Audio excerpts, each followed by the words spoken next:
Устаз, орозонун белгиленген убактысынан 1-2 минут кечиксе, эч нерсе болбойбу? Баса белгилеп айта кетесизби? Эч нерсе болбойт эмес, орозо болбой калат. Караңыздар туугандар, азыр технология өнүккөн заманда жашап атабыз. Кудайга шүгүр, муфтияттын сайтында ар бир райондун бардык убактысы бар. Мисал айта турган болсок, Каракол деп коелу.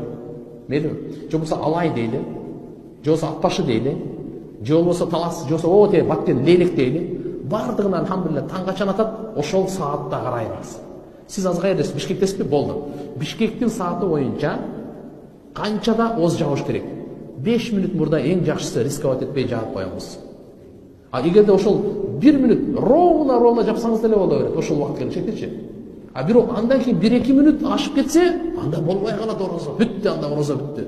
Сиздин орозоңуз болбой калат. Анан көрө жебей эле коюңуз, эчтеке болбойт.